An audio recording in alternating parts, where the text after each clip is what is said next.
पर मोहम्मद वाले मोहम्मद बावाज़ बुलंद सलावत। अल्लाहुम्मा सल्ली अला मुहम्मद व आले मुहम्मद।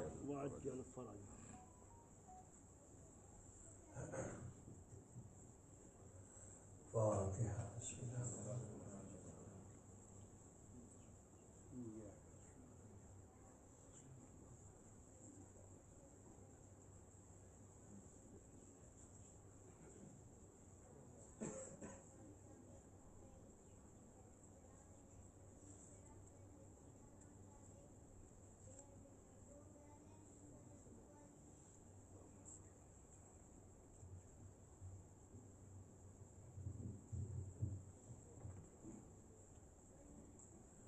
औज़ु बिल्लाहि अस्समीइल अलीम मिनश शैतानिर रजीम।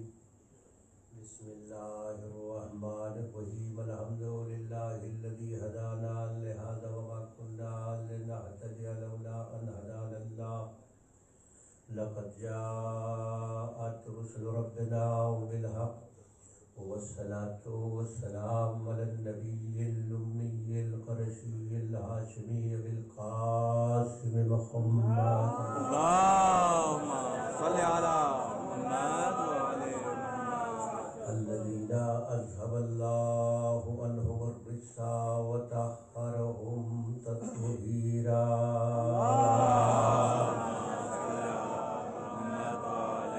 वाला अहले बैतिही तय्यबीन त्वाहिरीनल मअसूमीनल मज़लूमीन। अम्मा बअदु फ़क़द क़ालल्लाहु सुब्हानहु व तआला फ़िल क़ुरआनिल हकीम व हुवा अस्दक़ुस सादिक़ीन व क़ौलुहुल हक़। बिस्मिल्लाहिर रहमानिर रहीम। क़ुल ला अस्अलुकुम अलैहि अजरन इल्लल मवद्दता फ़िल क़ुरबा। अल्लाहुम्मा सल्ली अला मुहम्मद व आले मुहम्मद। हज़रात मौलवी कुरान हकीम की इंतहाई मशहूर मारूफ आय करीमा के ज़हन में मुसलसल आपकी खिदमत में ये गुजारिश की जा रही है कि चूँकि मतालबा परवरदिगार का यही है उम्मत से कि अगर अजर रिसालत देना ही चाहते हो तो हुजूर की कराबतदारों से मोहब्बत और मुवद्दत अख्तियार करो। क्योंकि दुनिया ने बदले में अजर रिसालत के मुवद्दत तो नहीं अख्तियार की, बल्कि इस घराने से जिस कदर भी मुमकिन हो सका दुश्मनी का वो पैमाना जो कि सोचा भी नहीं जा सकता था, जैसा कि खुद मासूम ने फरमाया कि अगर हमारी दुश्मनी का हुक्म दिया गया होता तो शायद इतनी दुश्मनी हमसे नहीं की गई। अब उसमें अलग अलग जिहाद से अलग अलग तरीकों से दुश्मन अहले बैत ने खिदमत अपनी अंजाम दी। सब ने अपना अपना हिस्सा उसमें डाला। कल की गुफ्तगू में आपकी खिदमत में मैं अर्ज कर रहा था कि चूंकि जब आल की बात आती है तो सबसे पहले सरकार की बेटी का नाम आता है, उसके बाद खुद मौलाए कायनात का नाम आता है, फिर हसनैन अलैहिस्सलाम का नाम आता है। जाहिर है कि यही वो हस्तियां हैं जिनके मुवद्दत का हुक्म दिया गया। तो उसमें मौलाए कायनात की ज़ात गिरामी के साथ भी तो लोगों ने इंसाफ नहीं किया, जिसका शिकवा हमें तारीख से है और रहेगा भी। क्यों? इस वजह से कि जो कुछ भी तारीख में लिखा गया, अब ये कहें कि आंखें बंद करके हम पढ़ लें और सुन लें कि साहब बड़े मोतबर रावियों की रवायतें हैं, बड़े मोतबर आलिमों ने लिखा हुआ है, बड़ी मोतबर तरीन कुतुब में आई हुई है, तो ये तो इंसाफ की बात नहीं हो। ठीक है, सब अपनी जगह मोहतरम होंगे, मोतबर होंगे, लेकिन अहले बैत से ज्यादा तो मोतबर कोई नहीं है। चाहे वो रावी हो, चाहे वो मुहद्दिस हो, और चाहे वो कोई आलिम हो। अहले बैत की ज़ात-ए गिरामी से ज्यादा तो कोई मोतबर नहीं हो सकता है। और हमें ये नहीं देखना, और सबसे बड़ी चीज ये है कि जो भी अपने को उस डिफिनेशन में लेके आता है कि साहब ये इतने दिनों तक रहे हुजूर के साथ साथ तो सहाबी है, तो हमें उससे इनकार नहीं है, किसी की सहाबियत से हमें इनकार नहीं है। ठीक है, उस तारीफ में वो दाखिल हो जाते हैं, चाहे वो 1 घंटे के लिए आ जाए, लेकिन ये जोर न दिया जाए कि उनसे हम पूरा दीन लें। सुभान अल्लाह, वाह वाह वाह। वो ठीक है, अपने आगे टाइटल लगाए, जैसे आजकल ये होता है कि साहब बड़े बड़े टाइटल लगाया जाए ताकि नाम बड़ा हो जाए। हाँ, ये भी एक मसला। हमारे एक उस्ताद थे तो वो कहते थे कि मैं रोकता था लोगों को कि भाई हमारे नाम के आगे क्या लिख दिया आप लोगों ने, कोई कुछ लिख दे रहा है, कोई कुछ लिख दे रहा है, जैसे कि आजकल होता है। वो क्या हुआ अपनी ज़बान से मैं करना चाह रहा, बड़े बड़े अलकाब जो है आगे पीछे लग जाते हैं, उसमें कुछ लोग कुछ होते हैं और कुछ को वाकई मतलब वो सब पसंद नहीं होता, तो कहते हैं कि अरे सब ना भी लगाएं तो हम तो वही है ना। सुभान अल्लाह। और रोज ये मतलब हमको देख रहे हैं लोग, तो क्या वो फर्क पड़ जाएगा, हमारा चेहरा तो नहीं बदल जाएगा आपके लिखने से। तो एक साहब ने कहा कि किबला ये आपके लिए नहीं, ये मजमे के लिए लिखा जाता है। सुभान अल्लाह। आपको खुशी हो या ना हो, तो वैसे ही है कि उम्मत में सुभान अल्लाह बहुत सारे जो टाइटल है सहाबी है, साहब तबे ताबई है, यानी एक एक क्लास जो बढ़ता रहा, वो उसमें उनको खुशी होगी, ठीक है, वो कुछ हो उससे हमें बहस नहीं है। अगर उनको दिल्ली से सुकून मिल रहा है कि इतना बड़ा टाइटल हमारे साथ लगा हुआ है, तो बहुत अच्छी बात है, चलो उससे हमें बहस, लेकिन बस जोर इस बात पे न दे कि इनसे पूरा का पूरा दीन लिया जाए। गड़बड़ यहाँ है, जो जितना हिस्से में आया है बस उतने हिस्से में रहे हो, बस ठीक है। आखिरी जिंदगी में आया, आखिरी जिंदगी का बयान करे। अब वो इब्तिदा का बयान कर भी नहीं सकता जब बेचारा रहा ही नहीं, तो मिसालें मैं सारी दे चुका हूँ, वक्त ज़ाया नहीं करना है। अब मैंने कल जहाँ बात छोड़ी थी, अब जो क्योंकि आने वालों का सिलसिला जारी रहता है, तो मैं 1-2 मिनट जो आपके सब करता हूँ, तो इस वजह से भी ताकि लोग बैठ जाए। सलमान भेजे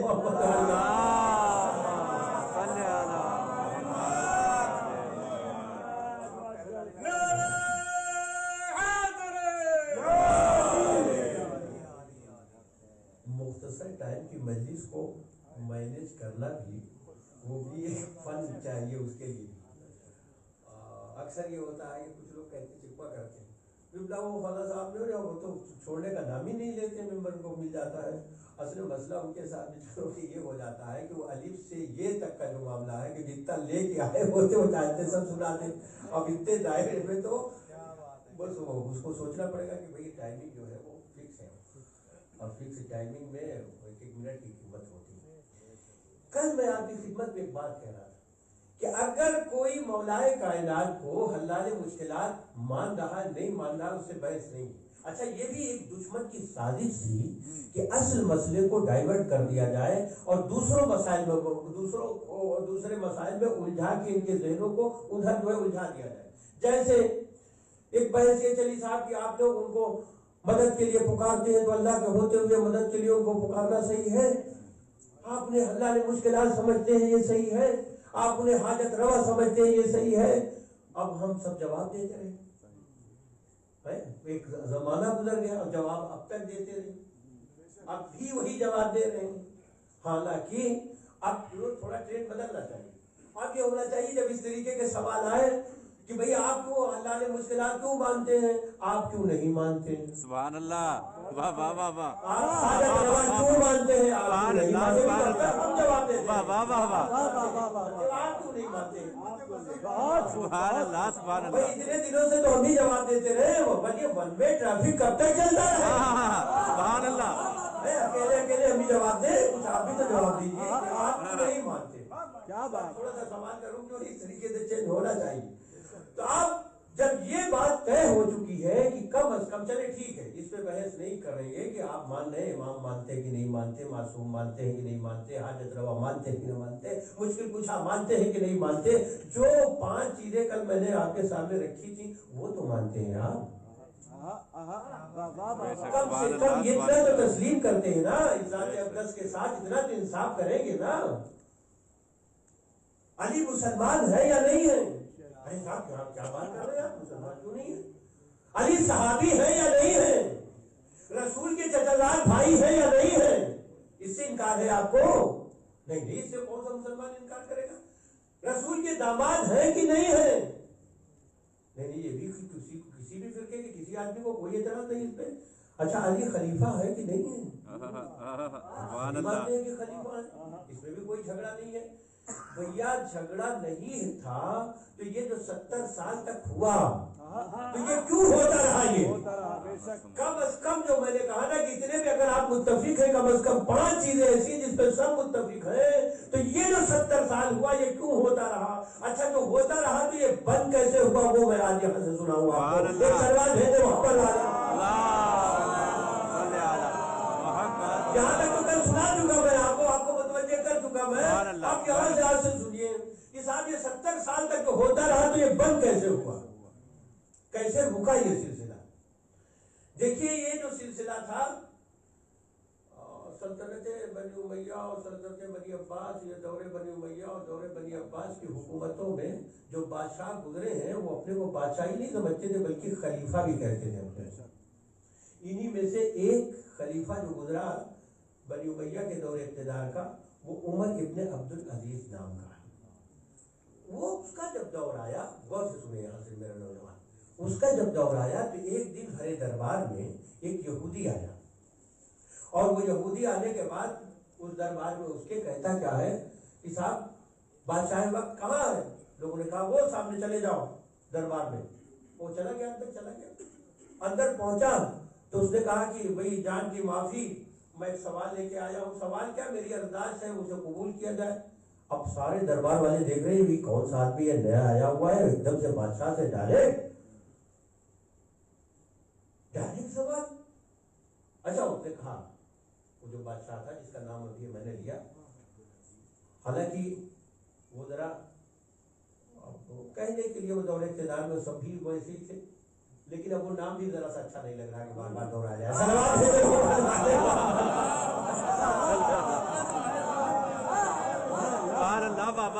बहरहाल उसने खड़े होकर सबसे पहला सवाल किया। उसने कहा आप ही हैं बादशाह वक्त? उसने कहा हाँ हम ही हैं खलीफतुल मुस्लिमीन। उसने कहा मेरी एक अरदास है। अब सारा मजमा देख रहा है, क्या अरदास है भाई, क्या लेके आया है? मेरी ख्वाहिश है कि आपकी बेटी से मैं शादी करूं। ऐसा जसूर भी नहीं देखा हुआ आपने, आते ही जो है डायरेक्ट बगैर किसी तमीज के, हालांकि ये चैप्टर ऐसा है इसके लिए बड़ी तमीज बनानी पड़ती है। उसने डायरेक्ट सवाल किया, मैं आपकी लड़की से शादी करना चाहता हूँ। और जितने दरबारी बैठे थे, उसके बेई खां जितने बैठे थे, एकदम से शोर मचाया सबने। भाई तुम्हें शर्म नहीं आती इस तरीके की बातें करते हुए? हम मुझे जब बता चुके कि वो यहूदी और यहूदी हो के तुम्हारी हिम्मत कैसे हुई खलीफतुल मुस्लिमीन की बेटी से शादी करने की? गुजा तुम, गुजा बादशाह वक्त, वो यहूदी की बेटी, यहूदी को कैसे देंगे अपनी बेटी? उसने कहा मैं हुजूर की सुन्नत पे आपको अमल करवाना चाहता हूं। सुभान अल्लाह, सुभान अल्लाह। कब मैंने कुछ ऐसा नहीं कहा, मैं तो चाहता हूं कि आप हुजूर की सुन्नत पे अमल करें। हुजूर ने कौन सी अपनी बेटी की शादी जो है यहूदी को की? किसने कहा? अब जब उसने जुमला खाना जैसे सट्टा पड़ गया था। गाली कौन थे? गाली यहूदी थोड़ी थे, वो तो मुसलमान थे। मुसलमान थे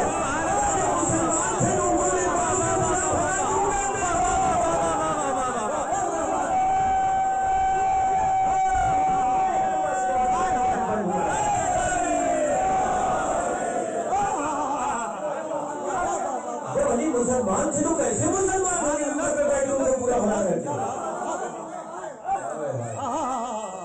लेके आया वो।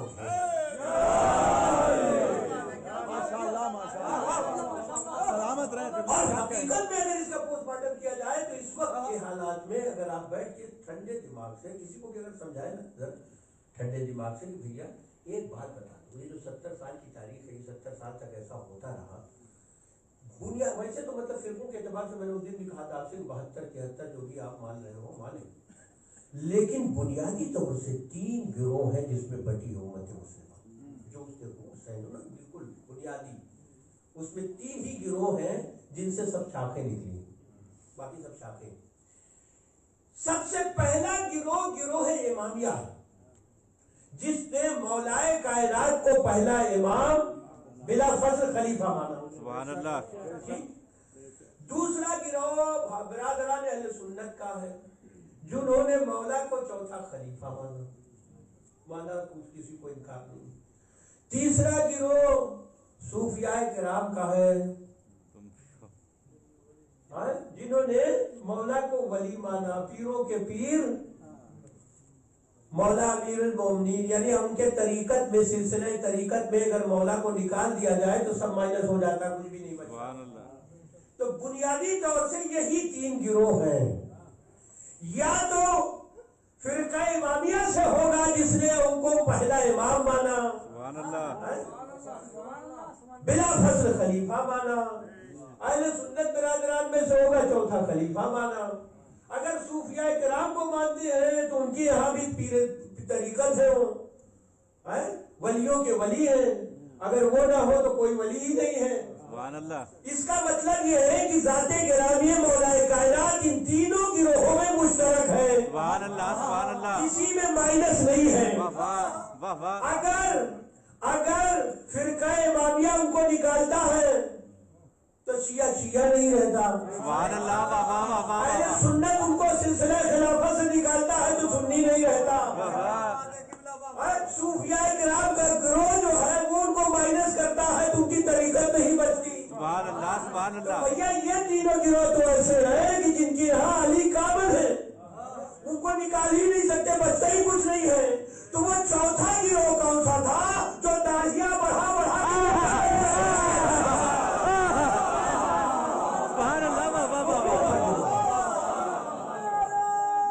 जिंदाबाद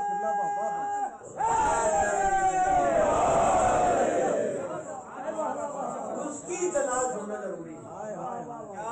सारा मसला उसका खड़ा किया हुआ है। भाई यहाँ अगर मस्जिद है, मस्जिद शाहबाग में, अब वो वहां पे कोई खड़ा हो और कहने लगे कि साहब क्योंकि मस्जिद है, यहाँ तो ऐसे मसाइल नहीं आते, अपने मुल्कों में देखें कभी कभी ऐसे मसला दरपेश आता है कि किसी को जैसे इस मसले का पता नहीं है, दीगर कौमें जो है वहाँ, कि भाई मस्जिद में दाखिला जो है सिवाय मुस्लिम के गैर मुस्लिम की एंट्री नहीं है मस्जिद के अंदर। अब वो साहब ये लिखा हो, वहां बोर्ड लगा हो कि यहाँ 3 तरीके के लोगों की एंट्री है और इन्हीं तीनों गिरोहों से आईडी कार्ड भी मांगे जाएंगे। सुभान अल्लाह, ताकि वो पता चल सके कि किस गिरोह से जो है बिलोंग रखता है। जैसे ही इमामिया गिरोह का कोई गया, अच्छा माशाल्लाह से किया है, कोई बात नहीं, मस्जिद आपके लिए भी है, अल्लाह का घर है, आइए दिखाया उसने कार्ड अंदर, और दूसरे वो चले आ रहे साहब, अच्छा ब्रदर है, हाँ ठीक कोई बात नहीं, आप जाइए, आपकी आईडी बिल्कुल ठीक है। और तीसरी आईडी उनकी, हमारे सूफिया किराम की, उनकी भी आईडी चली गई, मुसलमान है, हो जाइए बिस्मिल्लाह। लेकिन एक साहब आए कि नहीं मुझे अंदर जाना है मगर आईडी मेरे पास नहीं है। सुभान अल्लाह, मैं अपना प्रूफ नहीं दिखा पाऊंगा। वो मुसलमान, भैया कौन से मुसलमान है, कम से कम यही जो 3 गिरोह है इसमें से किसी एक में से एंट्री कीजिए आप। लेकिन वो अपनी एंट्री के तीनों गिरोह में से किसी में बता नहीं पा रहे हैं। आज सबसे बड़ा मसला यही है कि सर हिला के कहते तो है, मानते हम भी हैं,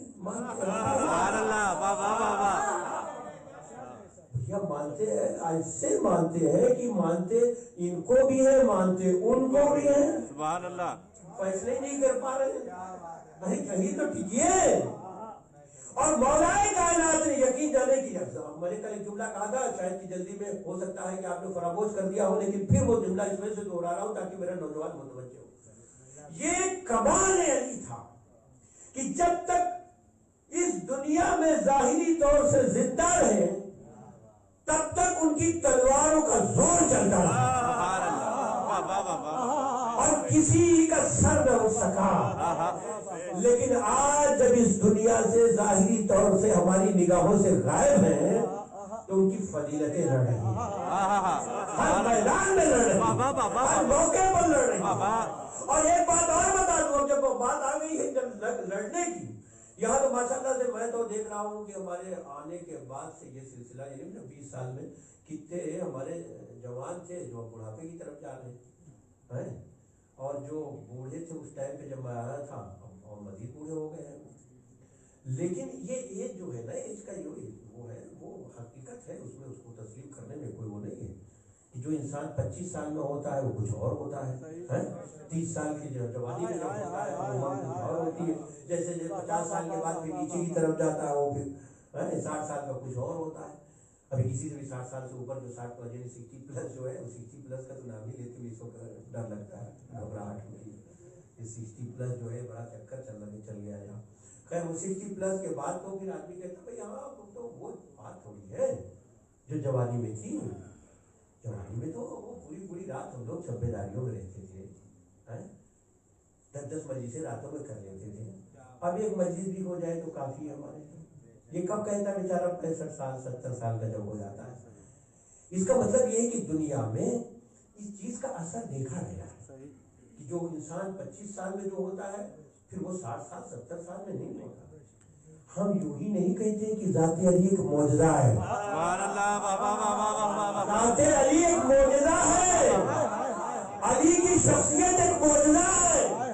कायनात में वाही शख्सियत है कि 25 साल में जैसे लड़ रही थी वैसे ही 70 साल में भी लड़ती हुई दिखाई दी। मैंने किताबत का कोई जुमला नहीं इस्तेमाल किया कि आप सोच रहे हो कि शायद की कड़ी से कड़ी मौलाना मिला है ना। जिस वक्त पहली जंग मौलाना लड़ी है, जंगे बद्र 24 साल के थे, जंगे और लड़ी 25 साल के थे। इसी तरीके से जो उस अहद की जितनी जंगें थी ये 24, 25, 26, 27 साल की एज में लड़ी है। और ये एज वो एज होती है जिसे उन्फान शबाब कहा जाता है। तो जाहिर है कि उस एज में अगर अली की तलवार का डंका बज रहा था तो इसमें कोई ऐसी बात नहीं है। लेकिन जब मैं देखूं कि 62 साल के सिंह में जंगे जमल पहलवान और सिर्फ ही में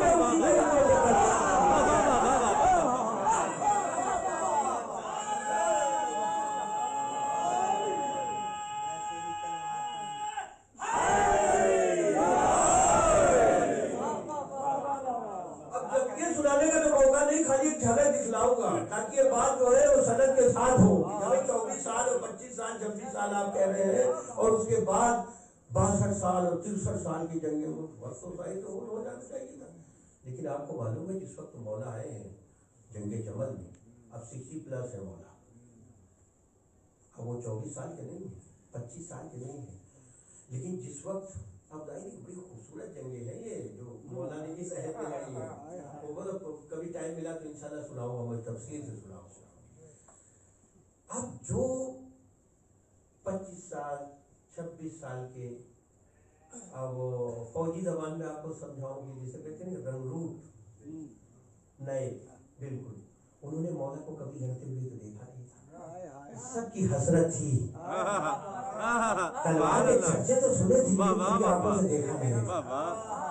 उसमें सारे नौजवान थे, जितने बड़ी हाशिम के नौजवान थे सबके सब, कि मौला कैसे लड़ते कैसे थे जंगों में, और सब घेरे रहते थे जंगे जमल में, बिल्कुल घेरे। और जंगे सिफीन, दोनों जंगों के अंदर मौला को घेरे में लिए रहते थे सारे नौजवान।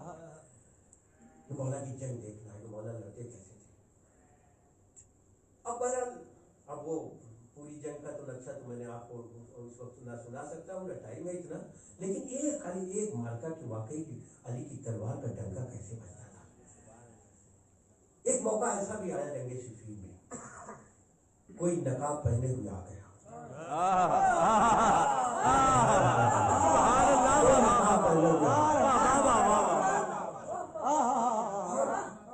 तलवार का रंग कुछ ऐसा है जैसे लगता है कि अली लड़ रहे हैं। लेकिन ये नौजवान नहीं तय कर पा रहे, दुश्मनों में भी जो नौजवान थे वो नहीं तय कर पा रहे।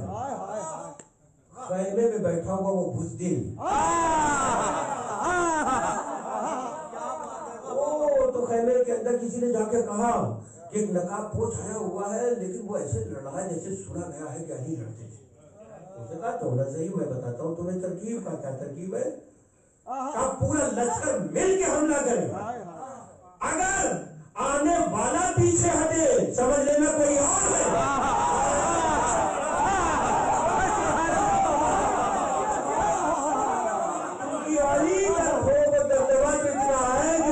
जंगों में देखा है कभी कदम पीछे नहीं हटाए उन्होंने। अब जो पूरा लश्कर में मिल के हुए घेरे में लिया, तो चूंकि अब ये वो मार्का था कि जिसमें उस तलवार की भी शान दिखनी थी, जिसको तैयार कर रहे थे।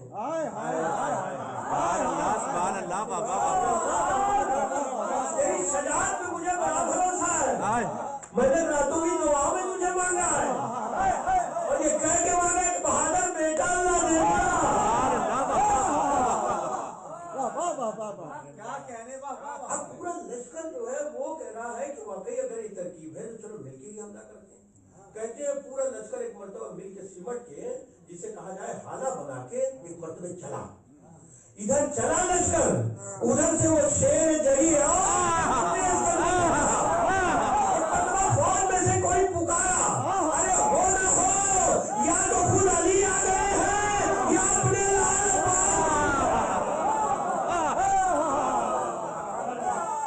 फेंक दे मोहम्मद वाले।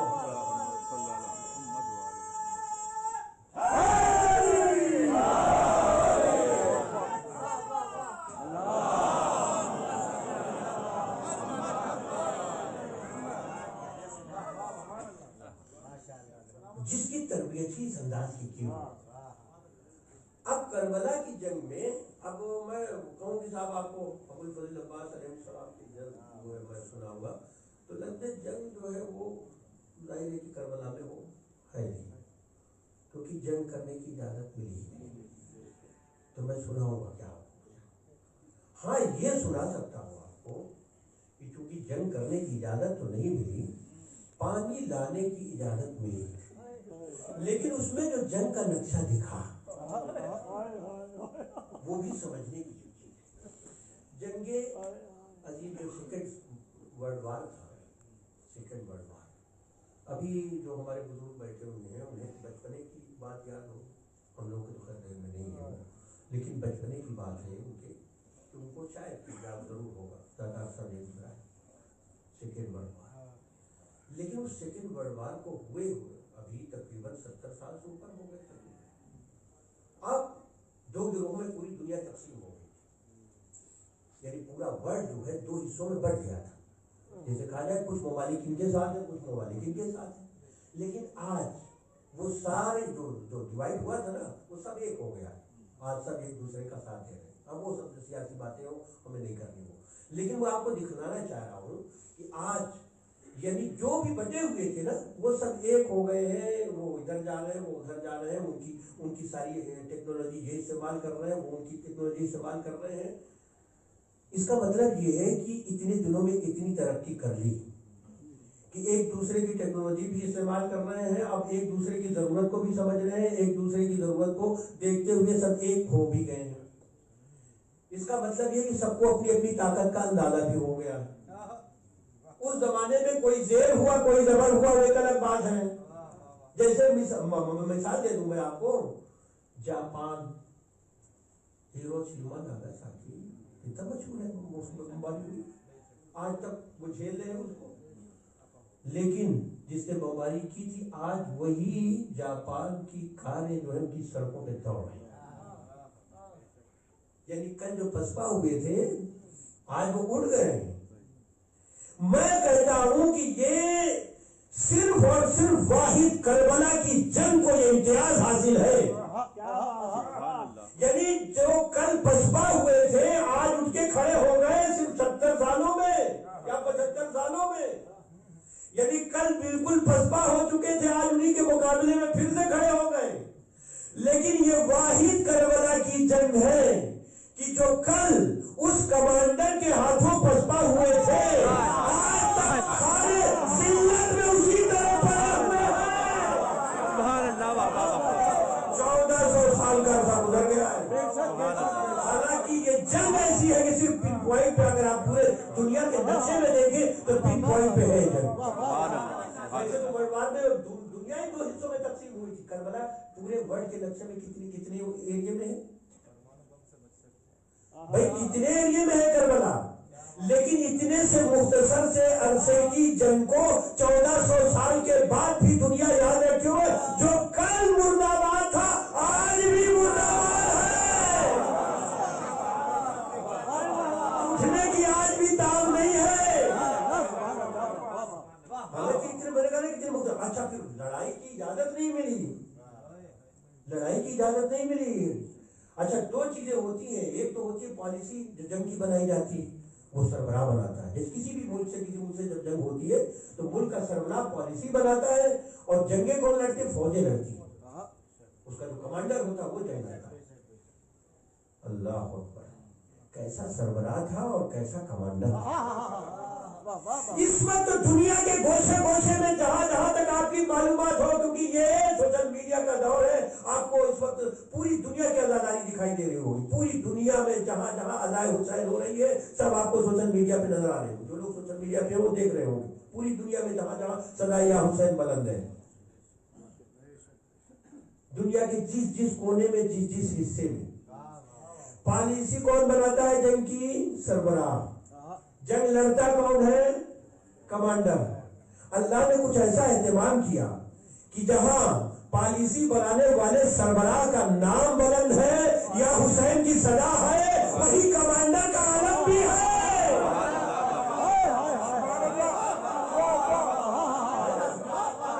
जहां या हुसैन की सदा बुलंद हो रही है, कौन सा अदादार होगा जिसके घर में अलम नहीं है? लब्बैक या हुसैन, लब्बैक या हुसैन, लब्बैक या हुसैन, लब्बैक या हुसैन, लब्बैक या हुसैन, लब्बैक या हुसैन, लब्बैक या हुसैन, लब्बैक या हुसैन।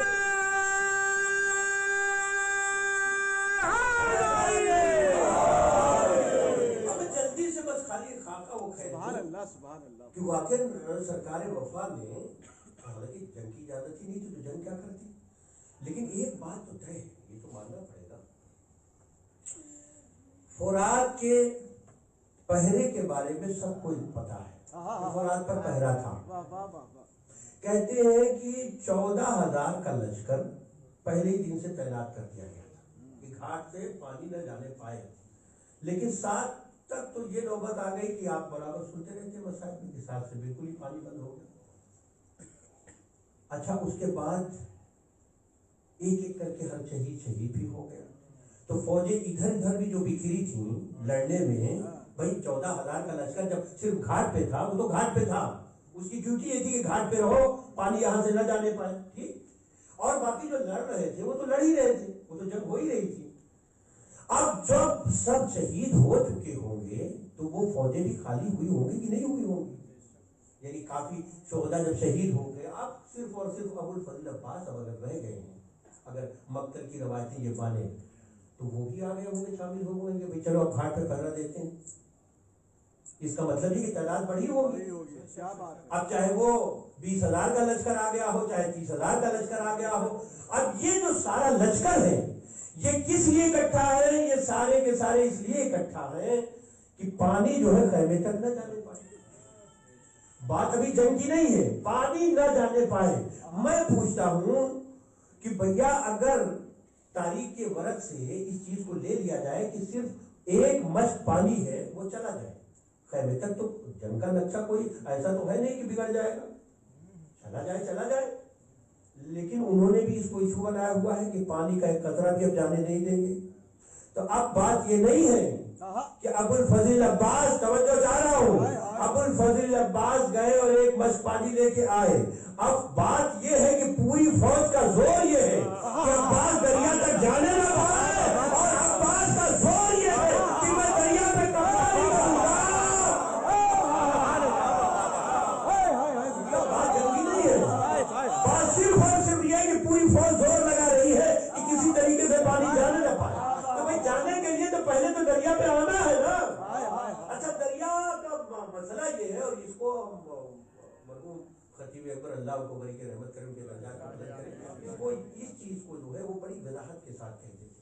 और वाकई वो उनका तजुर्बा जो था वो बिल्कुल सही है। यहाँ जितने लोग बैठे हुए हैं, ये जो दरिया के करीब रहने वाले लोग हैं, यानी जहाँ नदियाँ बहती हैं, उनको अच्छी तरीके से मालूम है हमेशा दरिया जो है नशेब में बहता है, ऊंचाई पे नहीं होता दरिया। कभी जहाँ जाए, जहाँ आपकी दरिया जहाँ भी हो तो करीब में देखें, उतरना पड़ता है नीचे। अच्छा, दरिया तक, उस साहिल तक पहुंचने के लिए कह ले या पानी तक पहुंचने के लिए कोई सतह आप तक जहाँ तक पहुंचना है उसको, कोई जरूरी कि बिल्कुल हमवार जमीन हो। हमेशा जो है, जो जमीन जो है वो ऐसी होती है कि ऊंची नीची, ऐसा नहीं होता कि दरिया के बिल्कुल वहां पिच रोड बना हुआ है एकदम से आप नीचे चले गए, ना ना ना, वो ऐसे ही होता है कि मतलब ऊंची नीची जमीन होती।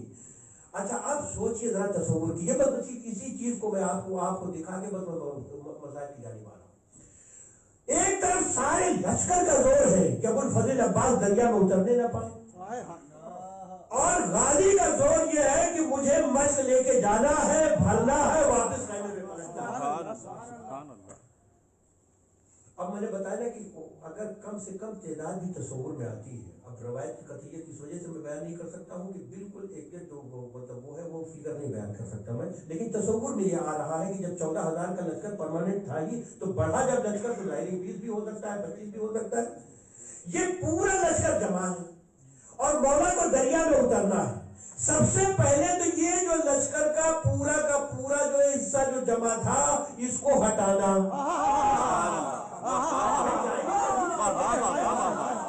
कि जो ये मान के बैठे कि हमें दरिया के अंदर ये उतरने नहीं देना, तो पहले तो जाना है अंदर ना। और जैसा मैंने बताया कि नशेबी इलाका होता है, उतरना है। अच्छा, उतरने के बाद भी कभी आप देखें, अब ये तो आपके तजुर्बे की मैं बातें कर रहा हूँ, कोई किताबी बात नहीं है। कभी आप दरिया में किसी घोड़े वाले को उतरते हुए देखें और उसको अगर कोई मश्क, कोई डोल भरनी है, तो या तो दरिया में घोड़े को इस सतह तक उतारे कि हाथ से डोल भर ले, बिल्कुल दरिया में, यानी वो पैरों के जरिए इतना उतर जाए, इतना नीचे जाए, बैठे बैठे जो है भर ले।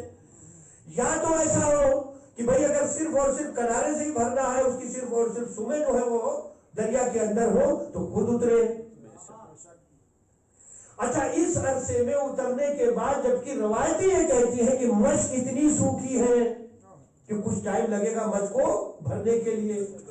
या तो ये मानिए कि मौला घोड़े पे बैठे बैठे दरिया के अंदर उतरे और अपने हाथों से इस तरीके से भरा। या तो ये मानिए कि घोड़े से उतर के बिल्कुल किनारे जाके कुछ देर तक मश्क को भरते रहे। अब इसमें कितना टाइम सर्फ हुआ होगा वो आप बता दीजिए। अब ये जो लश्कर खड़ा था 30,000 का, ये कहाँ था? इस वजह से भी जाने वाला तो उतर गया। अब उतरने के बाद उसे ऊपर आना है, तो ये लश्कर कहाँ था उस पर, जिसका काम ये था कि किसी तरीके से उतरने नहीं देना। अच्छा, उतर भी गए थे तो अब इन्हें ऊपर आने नहीं देना है, तो ये लश्कर कहाँ था? जो भी वक्त माने, कम से कम वक्त मानेंगे आप तो 5 मिनट तो मानेंगे। अगर 5 मिनट भी लगा मश्क को भरने में, तो उसके बाद ऊपर आना है। ऊपर आने के बाद फिर घोड़े को महमेज करना है। अब इस अरसे में फौज कहाँ थी? इसका मतलब यह है कि रोम गाजी से फौज इतनी दूर जा चुकी थी,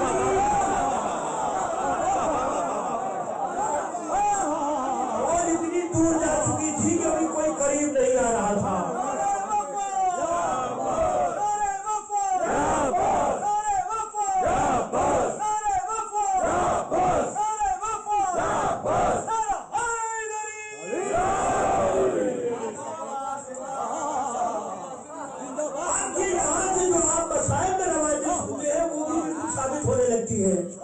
क्यों? इस वजह से कि जिस वक्त अबुल फजल अब्बास घोड़े को महमेज की और खैमे की जानिब तेजी से बढ़ रहे थे, तो एक शकी ने तीर मारा।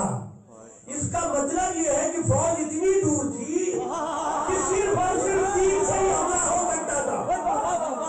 क्योंकि ये बात मसाइल में सुनते हैं, उसमें गिरिए के आलम में नहीं सोच पाते, लेकिन अब मेरी बात की तायीद हो जाएगी कि वाकई अब मौला ने इतनी दूर कर दिया था कि सिवाय तीर के कोई दूसरा रास्ता नहीं था कि गाजी का रास्ता रोका जाए। अब जो तीर चला, तीनों पास मैंने तमाम की गुफ्तगू, तीर चला, गाजी का जोर इतना था कि किसी तरीके से मश्क पहुंचे। मक्तल ये कहता है कि अबुल फजल अब्बास की निगाह सिर्फ और सिर्फ खैमे की जानिब थी, किसी तरीके से खैमे तक ये पानी पहुंच जाए।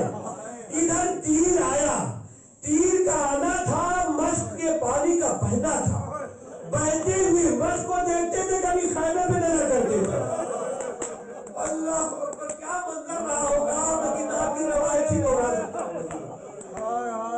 अच्छा, इसी असना में एक तीर ऐसा भी आया जो आंखों में भी लगा। अल्लाह पर जो आंखों में भी पवस हुआ। अरे किस किस मुसीबत का तस्करा किया जाए गाजी के, आंखों में इधर तीर लगा होगा। मैंने रवायत अजीब व गरीब देखी। रवायत का एक वाकया देखा, किसी आलिम दीन का कोई जाकिर थे, उन्होंने पढ़ा क्या था, बस वही रवायत सुनाओ और मजलिस को तमाम कर दूं। अजीजो, ए मेरे नौजवानों, रोने के लिए काफी होगा। कहते वो जाकिर हुसैन जो है मजलिस पढ़ने के बाद जैसे उतरे तो किसी ने कहा कि आपने एक रवायत अभी पढ़ी कि गाजी को गुर्द लगा। तो भैया गुर्द तो गाजी को लग ही नहीं सकता। उसकी वजह यह है कि अबुल फजल अब्बास का कब्र किसी शक्ल में हिम्मत नहीं थी कि अब्बास को गुर्द लगाए। कहने लगे मैंने देखा, इस वजह से पढ़ दिया।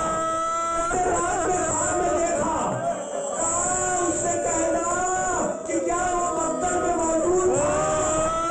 अरे मेरे जरी की उस मुसीबत को देखा, कहा उसने अरे इधर तीर लगा। अब्बास ने चाहा कि घुटनों से वो तीर निकाले, क्योंकि हाथ पैदा हो चुके थे।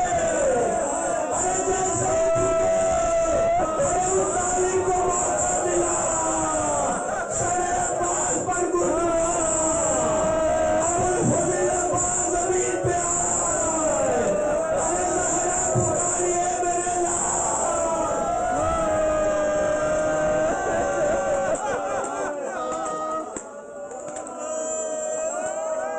क्या मुसीबत का वक्त रहा होगा, जिस वक्त कहा होगा आका मदद को आइए। अरे हुसैन चले, कमर को थामे हुए, अल्लाह का सरादारी। अरे मेरे से तेरे बंदे से मेरी कमर टूट गई।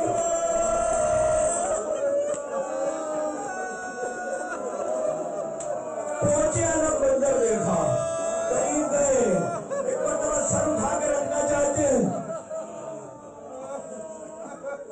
जानू पे रखा हुआ सर है, लेकिन अबुल फजल अब्बास फिर हटा लेते। एक मरतबा बोला झुके, ए मेरे गाजी, मेरे जानू पे सर क्यों नहीं रखते। आवाज दी आका, इस वक्त तो आपका जानू है और मेरा सर है। अरे कल आप जब खोले सर गिरेंगे। अरे गुलाम नहीं जाना।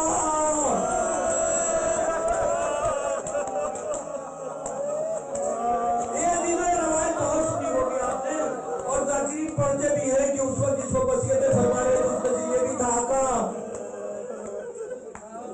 मेरे लाशे को खैमे में न ले जाइए, मैं सकीना से बहुत शर्मिंदा हूँ। यकीनन है, रवायत है, लेकिन ये तो अपनी जगह पे है। लेकिन मैं सोचता हूँ कि अबुल फजल अब्बास ने शायद इस वजह से भी कहा होगा कि सुबह से लेकर अब तक मेरा मजलूम आका लाशों पर लाशें उठा चुका है। अब इस गुलाम के लाशों को उठाने की जरूरत नहीं। मौला लाशे को छोड़ के तो आ गए। रवायत है ना कि खैमे में आलम आ गया, बीवियों ने मातम शुरू कर दिया। जनाब ज़ैनब ने पूछा, ए भैया लाशा क्यों नहीं लाए। गाजी ने मना किया था लाशा ले जाने को। अब सुनाओ रवायत, जो जा चुके हैं ज़ियारत को अपने जहन में गाजी के रोज़े का मंजर लेके आए। अल्लाह आप सबको ज़ियारत नसीब कराए। अगर तावीज़ कब्र कभी देखने का मौका मिल जाए ना, देख के लोगों की चीखें निकल जाती है। कहा गाजी का इतना कर, कहा तावीज़ कब्र इतनी छोटी। जब किसी ने अल्लामा बहरुल उलूम से पूछा, ये क्या बात है कि इतनी छोटी सी कब्र।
घर शेर जवां मर गया अकबर पिता शेर जवां मर गया थाम लो मेरी कमान शेर जवां मर गया सजदे करो लाश पर शेर जवां मर गया टूट गया बेटा जहां शेर जवां मर गया कुव्वते बाजू मेरा क्या हो गया सीने बाजू मेरा क्या हो गया आज ये दिल जो मेरा क्या हो गया क्या हुआ सोच मेरा मर गया देखे रो के ये हजरत छोड़ गई मेरी कमर भाई जा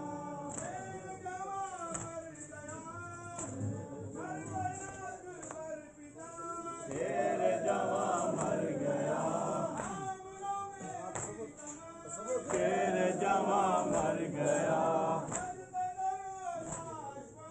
शेर जवां मर गया शेर जवां मर गया शेर जवां मर गया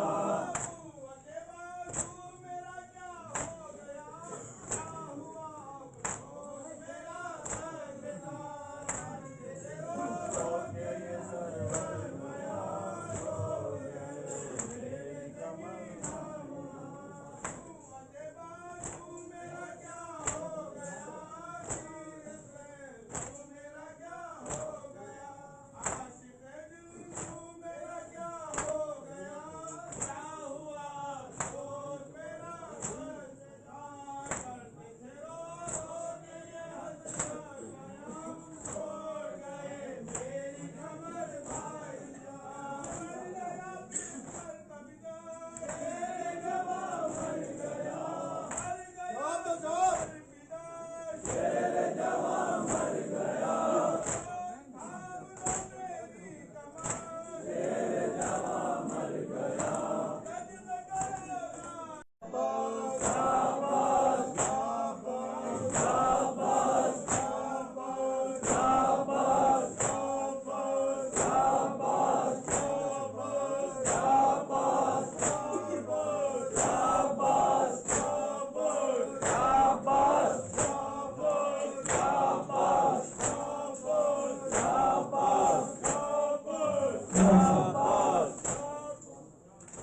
जब भी आया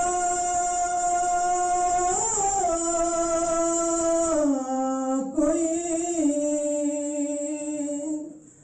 अब्बास का पुरसा देने रो के हर एक से अब्बास की मादर ने कहा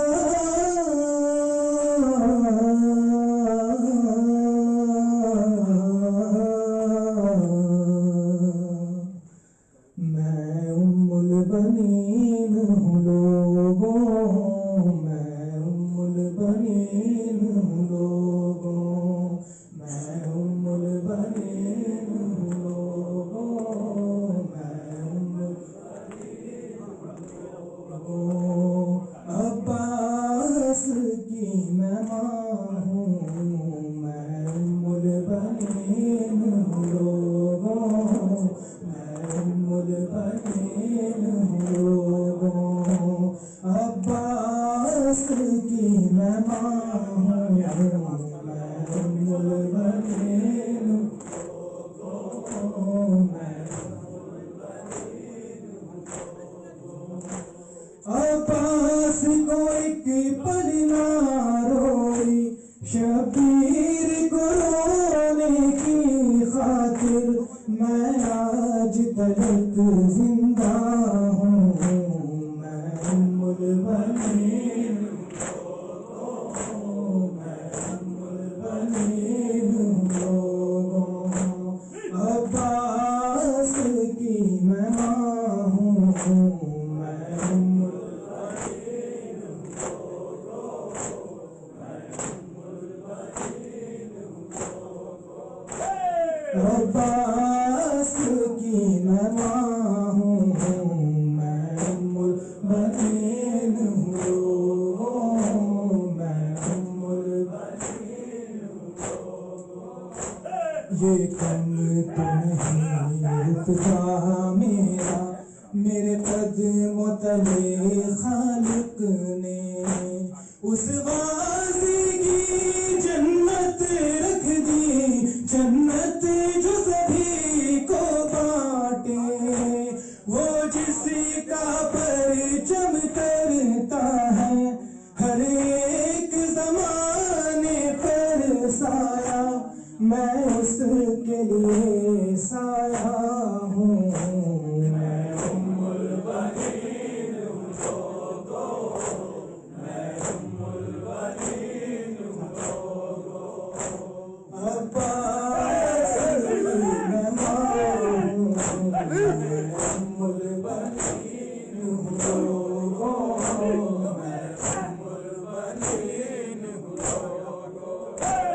अब्बास तो मेरा बेटा है, शबीर है बेटा ज़हरा का, 100 भी होते अब्बास अगर शबीर पे कर देती सदका, सीखा है अली से दर से वफा, हसनैन की खिदमत फर्ज मेरा, ज़ैनब के लिए फिज़ा हूँ।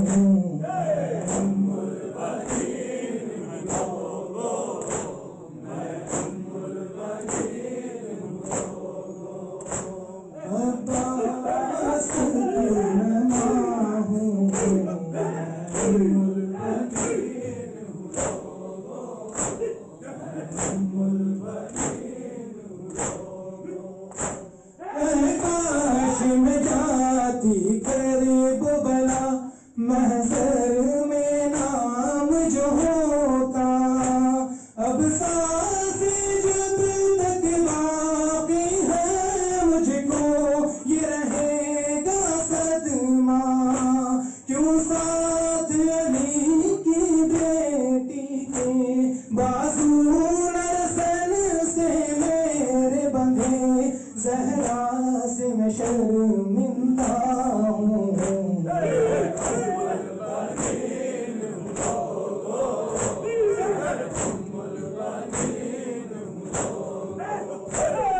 अब्बास की मैं माँ हूँ, मैं उम्मुल बनीन हूँ लोगो, मैं उम्मुल बनीन हूँ लोगो। एक माँ जो धूप में बैठी है, साया उस पर रोता है, जब देखती हूँ जिड़ी गोदी दिल मेरा लरज़ जाता है, चलते हैं मेरे दिल पर खंजर, है फ़ज़ल की माँ भी बेवा मगर, बानों के लिए दुखिया हूँ।